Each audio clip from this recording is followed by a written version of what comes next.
October 24, 1944, the morning sun climbs over the Philippine Sea, painting the water gold and blue.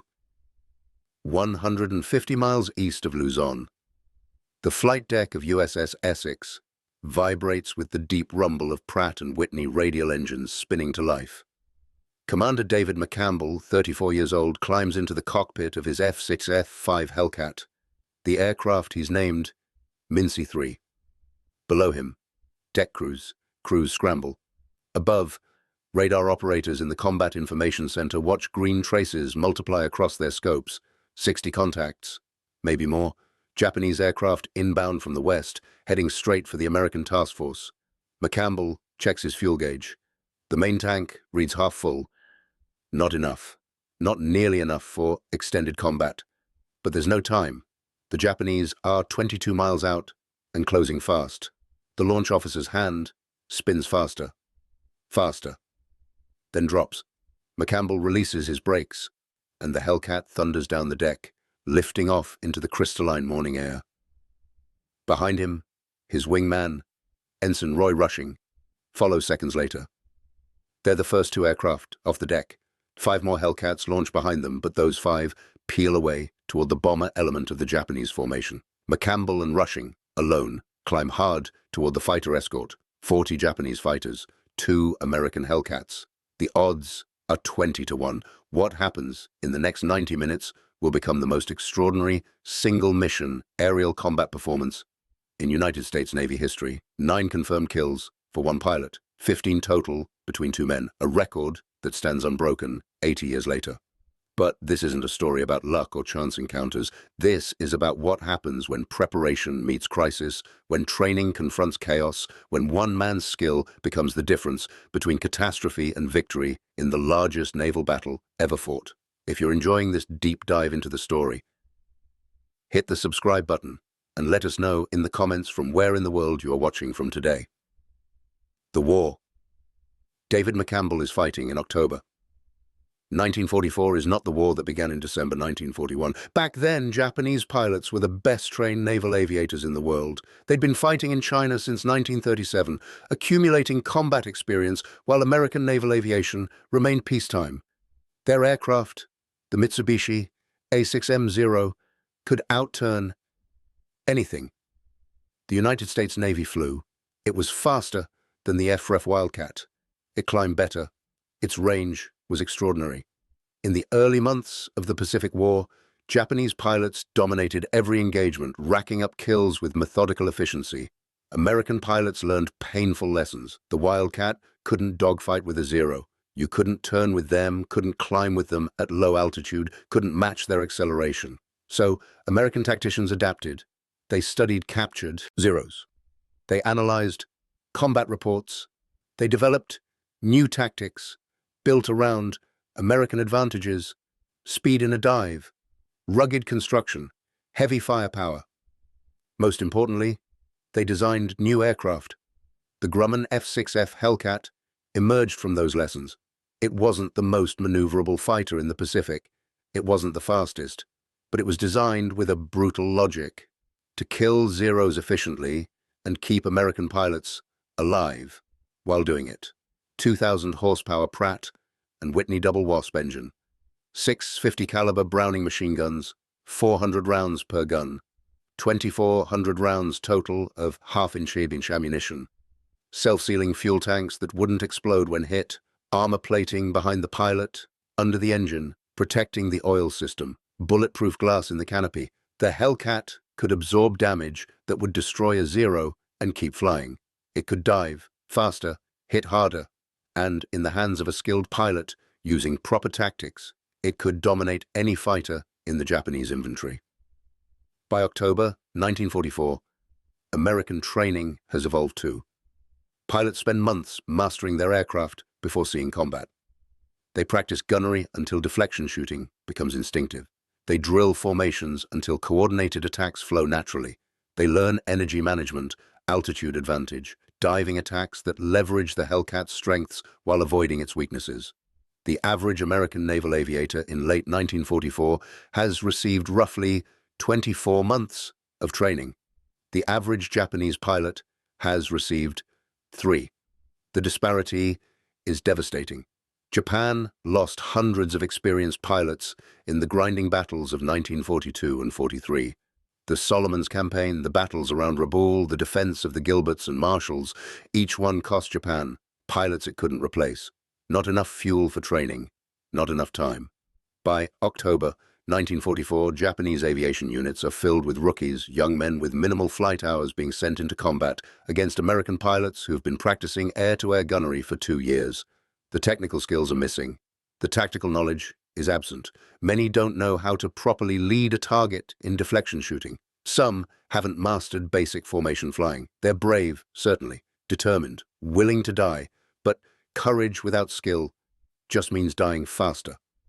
David McCampbell understands this better than most.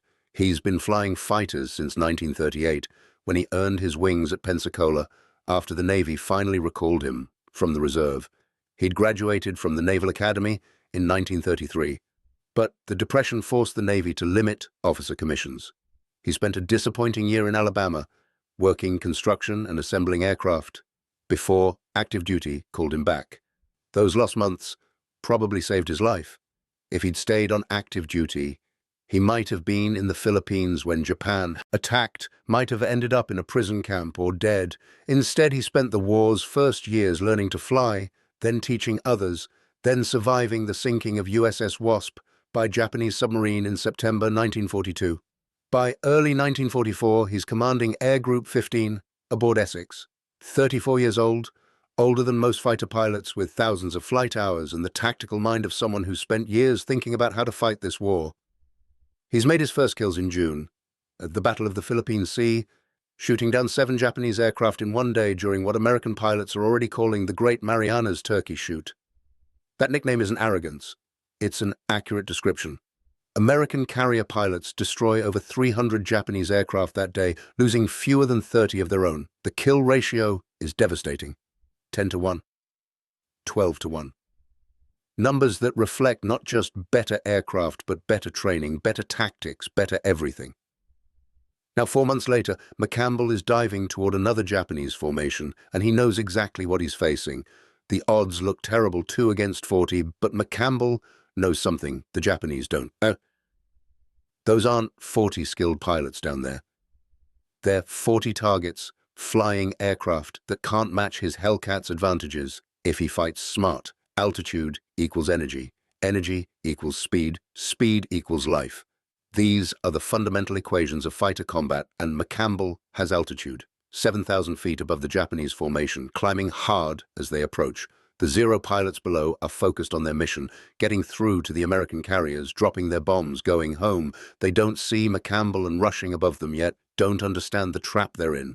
McCampbell watches them through his canopy, counts them, 40 fighters, maybe more, probably Zeros mixed with Oscars, the Nakajima Ki-43 that Army pilots fly.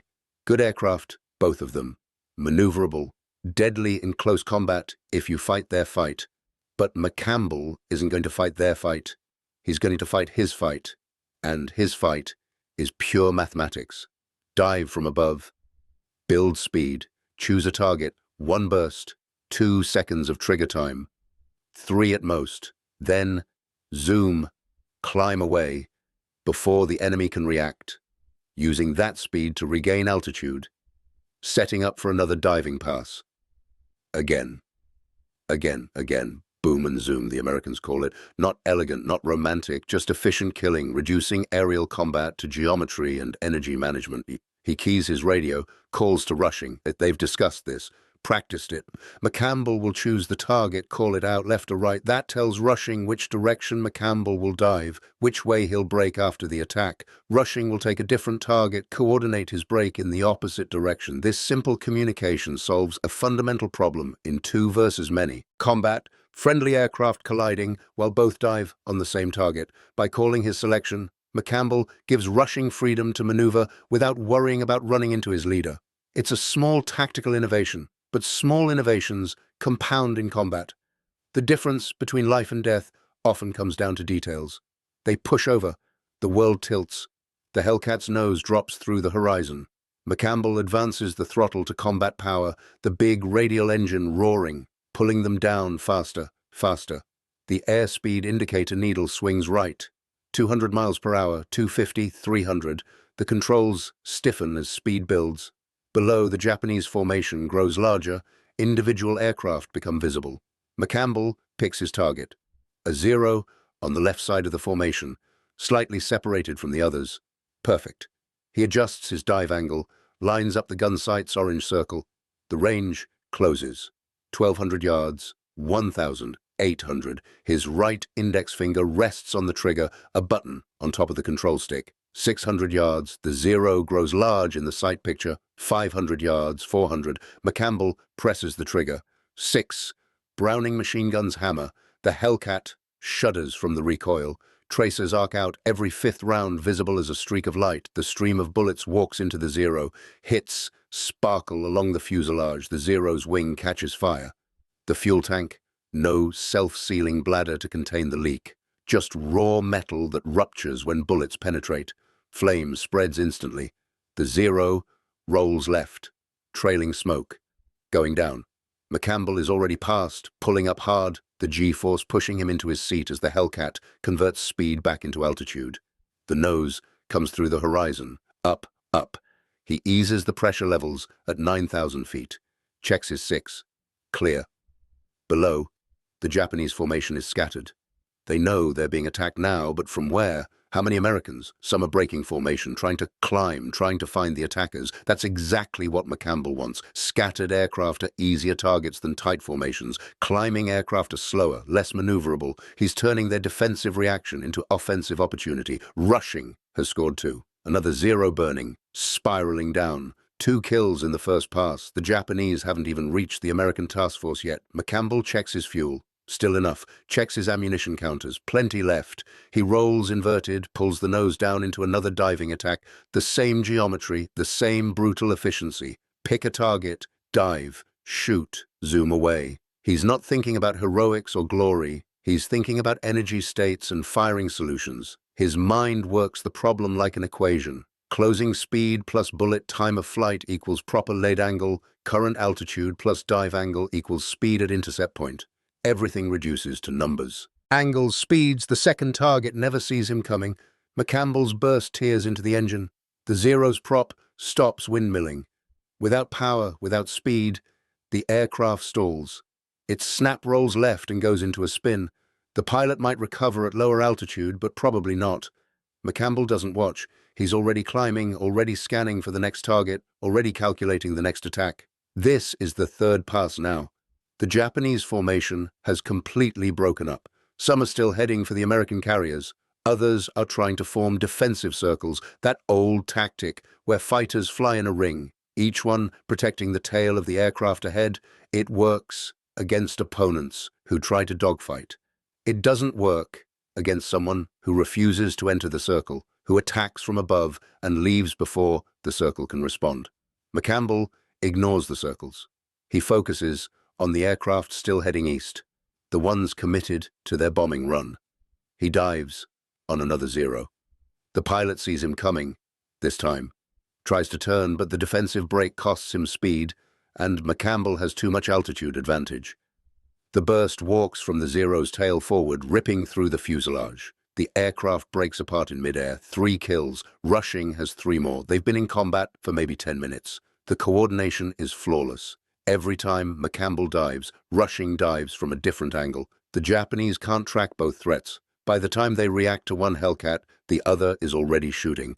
The attacks come from different directions, different altitudes, forcing the Japanese pilots to split their attention. Human reaction time becomes a weapon. The 2 seconds it takes to see a threat, process it, and respond is 2 seconds McCampbell and Rushing exploit ruthlessly. The tactics work because McCampbell designed them. He's been refining these methods for months, practicing them with his squadron, thinking through every detail, how to communicate target selection, how to maintain altitude advantage, how to coordinate brakes to avoid fratricide, how to manage ammunition, not spraying and praying, but disciplined 2-second bursts that maximize hit probability while conserving rounds. The Hellcat carries 2,400 rounds. Sounds like a lot until you realize the guns fire at roughly 800 rounds per minute combined. That's full ammunition expenditure in 3 minutes of continuous trigger time. But combat isn't continuous. It's seconds of firing, separated by minutes of maneuvering. McCampbell has trained himself to make every burst count. He's diving again. Fourth pass. The Japanese formation, what's left of it, is now scattered across miles of sky. Some aircraft are still heading east, others are turning back toward Manila. Still others are burning, falling, trailing smoke as they spiral toward the sea below. McCampbell picks another target, another Zero trying to run. The pilot is good, this one. He's weaving, not just flying straight, making himself harder to hit. But McCampbell adjusts, leads the turn. Wishes. The burst catches the Zero in the wing root. Structural failure. The wing folds, the aircraft tumbles. 4 kills. The mathematics of ammunition expenditure start mattering. McCampbell checks his counters. Still firing, but the numbers are dropping. Each kill costs him 3, 4, 500 rounds. He's being disciplined, but 6 guns eat ammunition fast. He has to make the remaining rounds count. No wasted shots, no spray and pray. Every burst has to connect. Rushing calls on the radio. He's scored another kill. 5 for him, 4 for McCampbell, 9 Japanese aircraft down, and the formation is disintegrating. Some are turning back now, breaking off the attack entirely. The bomber element they were escorting has scattered too, the bombers jettisoning their ordnance and running for home without fighter cover. The mission is a failure for the Japanese, and it's failing because 2 American fighters have systematically dismantled the fighter escort. McCampbell isn't satisfied yet. There are still targets, still Japanese aircraft heading toward the American carriers.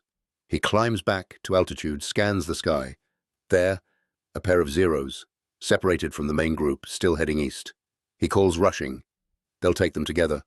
The dive, the approach, the same merciless geometry. McCampbell's burst hits 1 Zero dead center. Flames erupt from the cockpit. The pilot is probably dead before the aircraft even starts falling. That's kill number 5 for McCampbell. Rushing gets the other one. 6 kills for the wingman. The Japanese attack is broken now.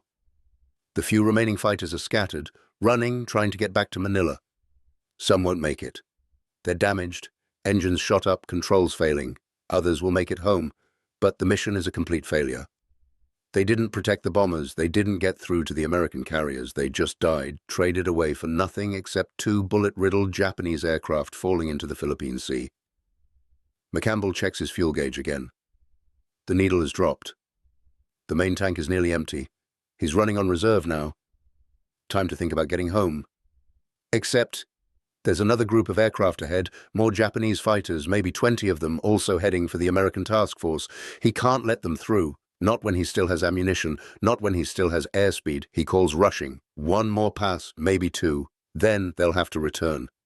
The 6th kill is a Nakajima Ki-43, an Oscar, the Army's main fighter. Smaller than a Zero, but just as maneuverable, just as vulnerable. McCampbell's burst tears through the engine cowling. Oil sprays across his windscreen, black smoke. The Oscar rolls over and dives away, out of control. McCampbell pulls up, conserving what altitude he has left. The dogfight has descended now. They started at 7,000 feet. They're at 5,000 now. Every attack costs altitude. Every zoom climb reclaims some but not all. Gravity is relentless. Energy management isn't just about fuel, it's about potential energy, height above the sea that converts to speed when needed. He's diving on number 7 now, another Zero.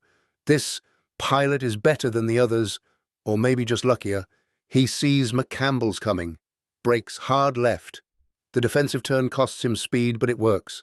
McCampbell's first burst misses. He adjusts, pulls harder on the stick, brings the nose around. The gun sight tracks through the Zero. He fires again. Hits. The Zero's tail comes apart, control surface is gone. The aircraft is unflyable. It spins into the water. 7 kills. Rushing has 6. 13 Japanese aircraft destroyed. The second formation is breaking up just like the first, scattering, running. Some pilots are good enough to know they're facing someone far more skilled. They're not cowards for running. They're survivors, recognizing that pressing the attack means dying for no purpose. Others are too inexperienced to understand the danger. They keep coming, keep trying to fight, and they die for their determination. McCampbell finds number 8, a Zero. Climbing, trying to get altitude. Bad tactic. Climbing aircraft are slow.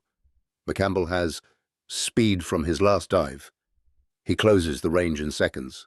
The Zero pilot sees him too late, tries to turn, can't. The burst hits from behind, the most vulnerable angle. No armor to protect the pilot from behind. The bullets walk forward into the cockpit. The Zero pitches down, trailing pieces. Dead pilot at the controls. 8 kills. McCampbell's ammunition counters are reading low now. Maybe 500 rounds left total across all 6 guns. That's 1, maybe 2 more passes. He has to make them count. He scans the sky. Most of the Japanese have broken off now. The attack is finished. Finished as a military operation anyway. Just a few stragglers left, damaged aircraft trying to limp home. He spots one more, a Zero. Lower than the others, already smoking from damage someone else inflicted. An easy target. McCampbell considers letting it go, saving his ammunition, but can't. Every Japanese aircraft that makes it back to Manila is an aircraft that might fly again tomorrow, might kill an American tomorrow. He dives. The Zero pilot doesn't even react. Maybe the controls are shot up. Maybe the pilot is wounded. Maybe he's just given up. McCampbell's final burst hits the engine. The Zero catches fire, falls into the sea. That's kill number 9. Roy Rushing gets 1 more 2, bringing his total to 6. 15 Japanese aircraft were destroyed by 2 American pilots in one mission. 90 minutes of combat, 9 confirmed kills for McCampbell, a United States military single-mission aerial combat record, more than any American pilot has shot down in a single engagement in any theater, ever. Not in World War I, not in Korea, not in Vietnam, not anywhere. The record stands unbroken 80 years later. But McCampbell isn't thinking about records. He's thinking about fuel. The gauge reads nearly empty. The engine is still running smooth. The big Pratt and Whitney burning the last drops in the fuel lines. He calls to Rushing. Time to go home. They turn east, heading back toward the task force, back toward Essex. Except there's a problem. McCampbell can hear it in the engine note. A slight roughness, the beginning of fuel starvation. The main tank is dry. The reserve tank is dry. He's running on fumes, maybe a few gallons sloshing in the bottom of the tank. Enough for a few more minutes, maybe. The mathematics of fuel consumption are unforgiving. The Hellcat's engine burns roughly 60 gallons per hour at cruise power. McCampbell hasn't been at cruise power. He's been at combat power, sometimes war emergency power, pushing the engine hard during climbs and dives. That increases consumption to 80, 90 gallons per hour. He launched with maybe 150 gallons, half tanks, 90 minutes of combat at high power settings. The math doesn't work in his favor. He's flying on borrowed time, literally burning minutes he doesn't have. The engine coughs, catches, coughs again. That's the sound of fuel starvation, the carburetor sucking air instead of gasoline. McCampbell reduces power, trying to conserve what little fuel remains, but reducing power means reducing speed, and they're still 30 miles from the task force. 30 miles at reduced power is 10 minutes, maybe 12. The engine might not run for 12 more minutes. Below them, the Philippine Sea stretches empty and blue. Beautiful, deadly. The water temperature is maybe 80 degrees, survivable for a few hours in a life raft if rescue comes quickly. Not survivable if it doesn't. And there are sharks. McCampbell glances at his wingman. Rushing's Hellcat is flying steady formation, matching McCampbell's reduced speed. Rushing hasn't said anything about fuel, but he launched with the same half-empty tanks. He's probably in the same situation. 2 fighters, both nearly out of fuel, too far from the carrier to glide if the engines quit. This is the part of combat that doesn't make it into the heroic narratives. Not the fighting, but the getting home afterward. The slow realization that you might survive the battle only to die from fuel exhaustion 30 miles from safety. The engine coughs again, runs rough for 5 seconds, 10, smooths out. McCampbell watches the instruments. Oil pressure is steady, temperature normal. The engine isn't damaged, it's just starving. He can see the task force now, tiny shapes on the horizon. Ships, safety. Still 15 miles away. Maybe 8 minutes. The engine has to run for 8 more minutes. He tries to calculate how many minutes of fuel he might have left. The tanks hold 250 gallons total when full. He launched with half that, 125. Call it 90 minutes at combat power. That's approximately 115 gallons consumed. 10 gallons left at reduced power. Maybe 60 gallons per hour. That's 10 minutes. Except the calculation assumes perfect fuel distribution, no unusable fuel trapped in tank corners, no vapor in the fuel lines. Reality is messier than mathematics. He probably has less than 10 gallons, probably closer to 5. 5 minutes of running time. The engine runs smooth now, deceptively steady. McCampbell knows it's temporary. When the fuel finally runs out, it'll happen fast. The engine will quit within seconds, prop windmilling, aircraft gliding. The Hellcat glides well for a fighter, but not well enough. Not from 3,000 feet altitude with 15 miles to cover. He'll ditch in the water. The procedure is straightforward: wheels up, flaps down, land parallel to the swell, try not to flip. The Hellcat ditches better than most fighters. The big radial engine acts as counterweight, keeping the nose down. But ditching is still controlled by crashing. You can break your back on impact. You can get trapped in the sinking aircraft. The canopy can jam. You can drown in your cockpit, 20 feet underwater, while safety is visible above you through the canopy glass. McCampbell doesn't voice these thoughts. He keeps his radio calls professional, clipped. Essex Control, this is Mincy 3, inbound with fuel emergency. The carrier responds immediately. They've been tracking him, watching the combat on radar, counting the disappearing Japanese contacts. They know what he's accomplished. They also know his fuel state because they know exactly how long he's been airborne. The air boss clears him for immediate landing, vectors him to the carrier, alerts the plane guard destroyer to stand by for water rescue if needed. 10 miles now. The task force resolves into individual ships. Essex, the big fleet carrier, surrounded by cruisers and destroyers in a circular screen. The formation is still at battle stations. Gun crews man their positions. More fighters circle overhead as combat air patrol. The battle, the larger battle, is still ongoing. This is just one small piece of the Battle of Leyte Gulf, the largest naval engagement ever fought. 3 separate actions over 3 days involving hundreds of ships and thousands of aircraft. McCampbell's 9 kills are extraordinary on a personal level, but in the context of Leyte Gulf, they're a footnote. The battle is too big, too complex for any one man's actions to define it. But that's later analysis. Right now, McCampbell is focused on flying. 5 miles. The engine is still running. 3 miles. He can see individual aircraft on Essex's flight deck. 1 mile. The destroyer screen passes beneath him. He's over friendly ships now. If the engine quits, at least the destroyer can pick him up quickly. 800 yards.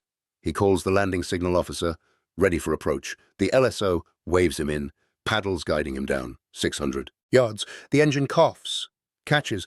McCampbell doesn't react, just maintains his approach angle, watching the LSO's paddles, making small corrections with stick and rudder. 400 yards. The deck is huge now, growing larger.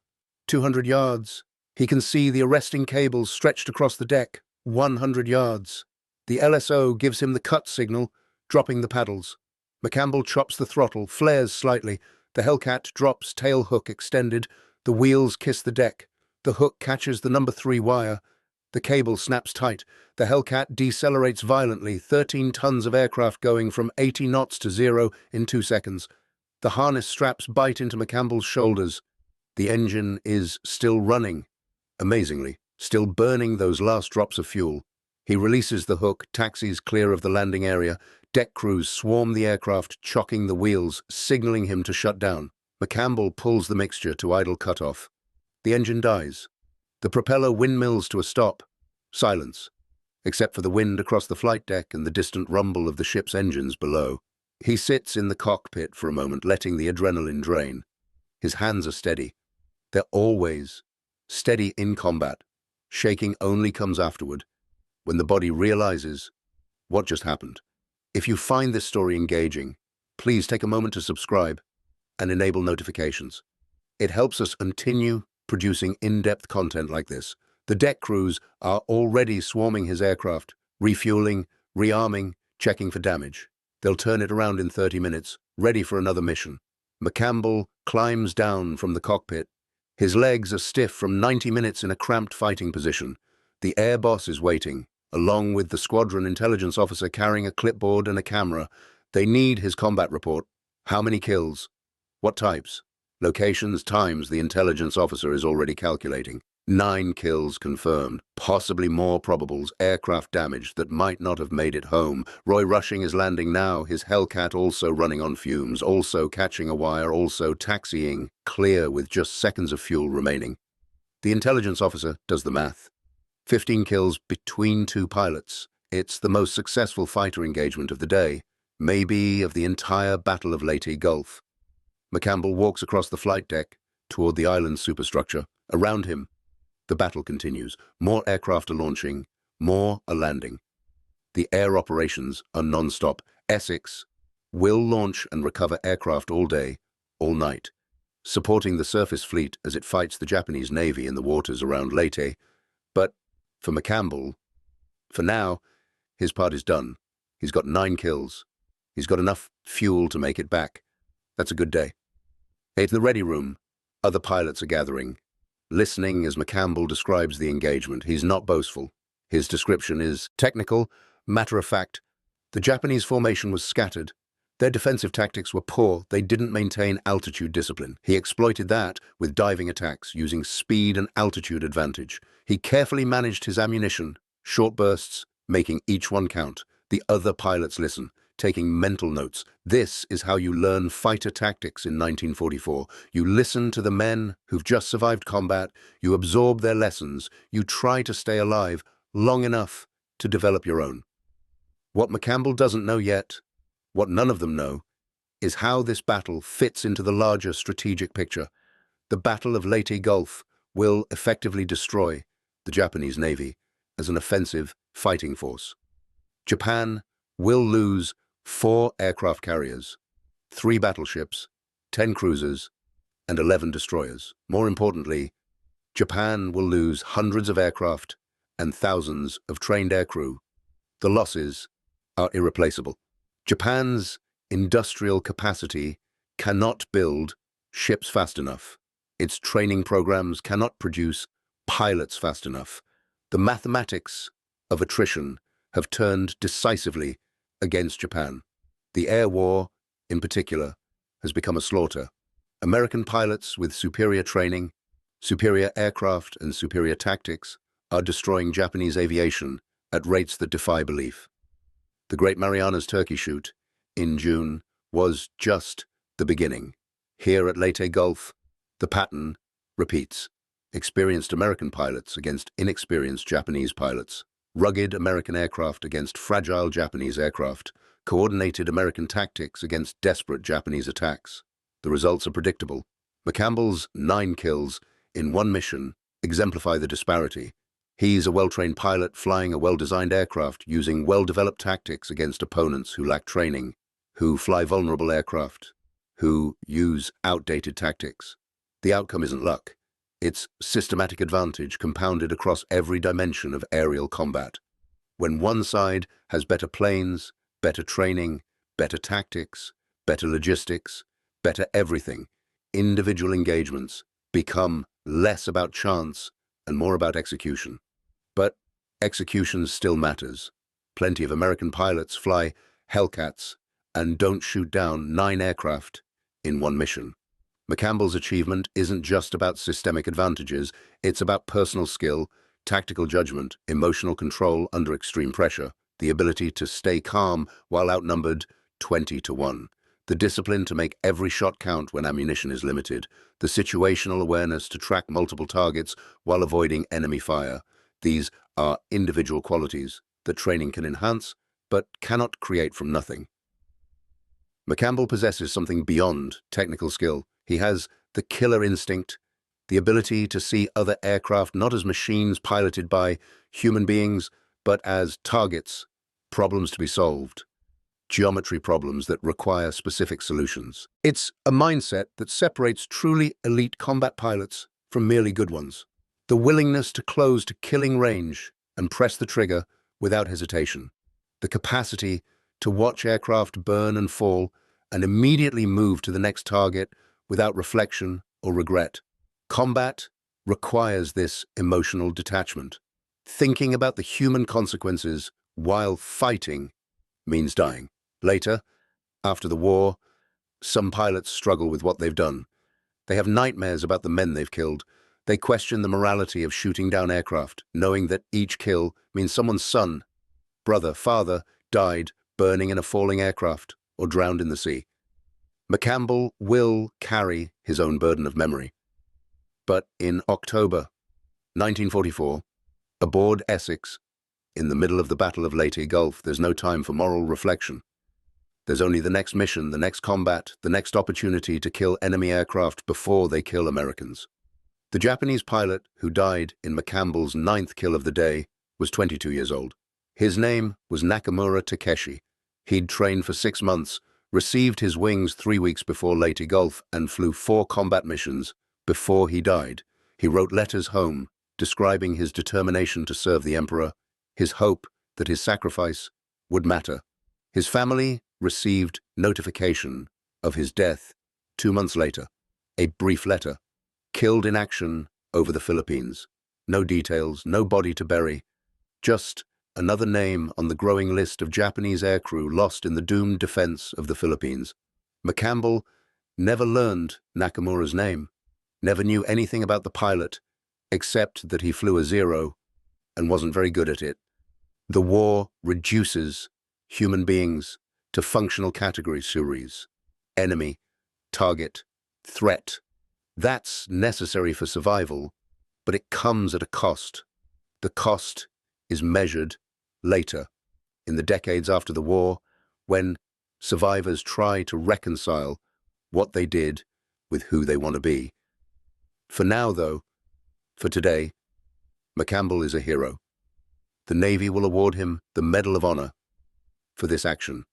The citation will read that he destroyed 9 enemy aircraft in one mission, displaying extraordinary heroism and skill. It's accurate. It's also incomplete. The medal recognizes the achievement, but cannot capture the complexity. The fear he felt when the engine started coughing from fuel starvation, the adrenaline surge during each diving attack, the satisfaction of seeing tracers connect with a target, the professional pride in executing tactics perfectly. All of this exists simultaneously. Contradictory emotions compressed into 90 minutes of combat. The news of McCampbell's 9 kills spreads across the task force by evening. Other pilots talk about it in ready rooms. Sailors discuss it in mess halls. The radio broadcasters will mention it in news reports. 9 kills in one mission, a new American record. Back home, newspapers will print the story. McCampbell's photograph will appear in magazines. He'll become famous, one of the war's top aces. His final tally reached 34 confirmed kills by war's end, making him the Navy's highest-scoring ace of World War II. But numbers, even impressive numbers, don't fully convey the story.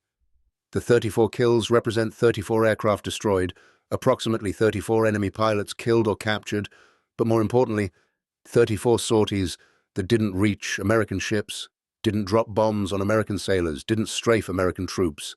Each kill prevented some unknown amount of American casualties. That's the real measure of effectiveness in fighter combat. Not personal glory, but mission accomplishment. Protecting the fleet, destroying enemy combat power, winning the war. October 24, 1944 is just one day in that war.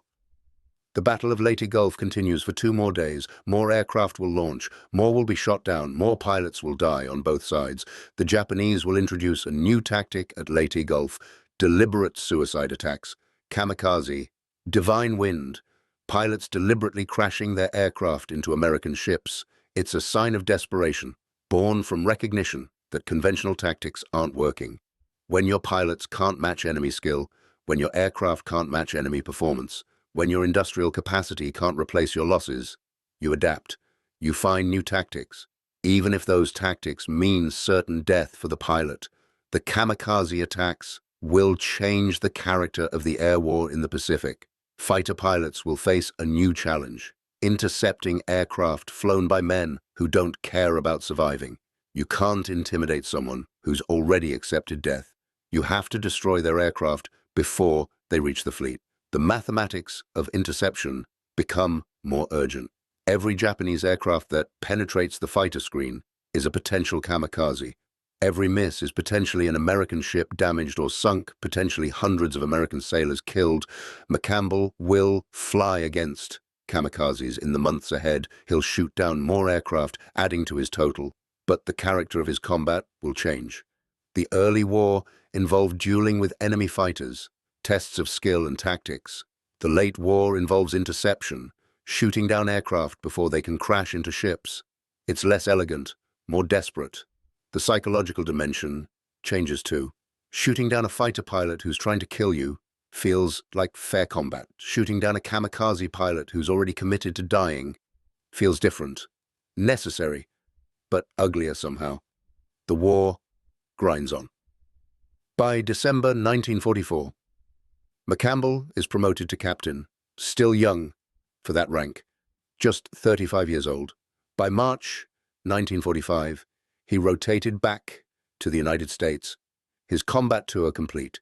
He'll spend the war's final months training new pilots, passing on his tactical knowledge, trying to prepare young men for the reality of combat. Some will listen carefully and survive. Others will ignore the lessons and die in their first engagements. Teaching combat tactics is frustrating because you know some students won't survive long enough to learn from their mistakes. The war ends in August 1945. Japan surrenders after atomic bombs destroy Hiroshima and Nagasaki, after the Soviet Union enters the Pacific War, after it becomes clear that continuing the fight means national extinction. The surrender documents are signed aboard USS Missouri in Tokyo Bay. McCampbell is there, representing naval aviation, watching as Japanese officials sign away their empire.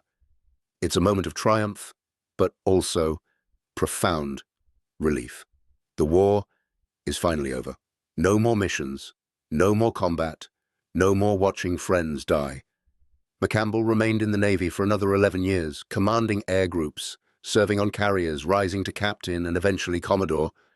But he'll never again fly combat. The Korean War will happen without him. His combat day's over. He'll retire in 1956 and live quietly in Florida, working in business, avoiding publicity. He doesn't talk much about the war. Most combat veterans don't. The experiences are too intense, too personal, too difficult to explain to people who weren't there. He dies in 1996 at age 86, having outlived most of his generation. His obituary will mention the Medal of Honor, the 34 kills, the fact that he was the Navy's top ace. It won't mention the fear, the exhaustion, the moral complexity of killing 34 men, the nightmares that probably came sometimes in the decades after the war. Those details aren't for obituaries. They're private, carried by the veteran until death. Back in Japan, in a small village, Nakamura Takeshi's family maintains a shrine. They never learned the details of his death, never knew he was killed by an American pilot named David McCampbell on October the 24th, 1944. They know only that he died serving his country, that he never came home, that his remains are somewhere in the Philippine Sea. They pray for his spirit. They remember him as a young man, eager, hopeful, gone too soon. These two men, McCampbell and Nakamura, are connected by 90 seconds of violence in the sky over the Philippines. One lived, one died. The survivor became famous. The dead man became a statistic. That's the arithmetic of war, brutal and impersonal. But both men were human beings, products of their nations, their training, their moment in history. Nakamura wasn't evil. McCampbell wasn't purely heroic. They were men doing their jobs in a war neither of them started, flying aircraft designed by other men, following tactics developed by other men, fighting for causes defined by other men. The larger question, the one that historians debate, is whether those 9 kills mattered strategically. Did McCampbell's achievement change the outcome of the Battle of Leyte Gulf? Probably not. The Japanese were going to lose Leyte Gulf regardless. American material superiority was overwhelming. But individual actions, even when they don't change outcomes, still matter. They matter to the men who survived because McCampbell stopped Japanese aircraft from reaching American ships. They matter to the Navy pilots who studied McCampbell's tactics and used them to survive their own combats. They matter as examples of excellence, of what's possible when training, tactics, and personal skill align perfectly. Military organizations study such examples carefully. McCampbell's combat report from October 24, 1944, became required reading at fighter weapons schools. Instructors analyzed his tactics, his ammunition management, his coordination with his wingman. They extracted principles that could be taught to other pilots. The specific circumstances of that engagement, 2 Hellcats versus 40 Japanese fighters, might never repeat exactly, but the underlying principles remained relevant. Maintain altitude advantage. Use diving attacks. Coordinate with your wingman. Manage your ammunition. Stay calm under pressure. These lessons transcend specific battles. The F-6F Hellcat that made McCampbell's achievement possible was itself a lesson in design philosophy. It wasn't the fastest fighter. The P-47 was faster at altitude. It wasn't the most maneuverable. The British Spitfire could outturn it. But the Hellcat was optimized for its specific mission, killing Japanese fighters in the Pacific. It had the range to escort strikes deep into enemy territory. It had the ruggedness to absorb battle damage and keep flying. It had the firepower to destroy enemy aircraft quickly. Most importantly, it was easy to fly, forgiving of pilot errors, which meant that average pilots could be effective in it while exceptional pilots could be devastating. This design philosophy, building weapons systems that are good enough rather than perfect, optimized for real operational conditions rather than theoretical performance, proved crucial to Allied victory. German aircraft designers chased perfection, creating fighters like the Me-262's jet fighter, technologically superior but produced in numbers too small to matter. American designers built good aircraft in enormous quantities. The Hellcat wasn't the best fighter of the war by any objective measure, but more than 12,000 were built, and they shot down more enemy aircraft than any other Allied fighter type in the Pacific. Quantity has a quality all its own, Stalin supposedly said. He was talking about tanks, but the principle applies to aircraft too. McCampbell's 9 kills were possible because the Hellcat was rugged enough to survive the combat, had enough fuel to stay in the fight for 90 minutes, carried enough ammunition for 9 separate engagements. A more advanced aircraft with less fuel capacity or fewer guns might have scored fewer kills, despite superior performance. The Hellcat was the right aircraft for the mission, and that match between capability and requirement mattered more than any single performance metric. Thank you for watching. For more detailed historical breakdowns, check out the other videos on your screen now, and don't forget to subscribe.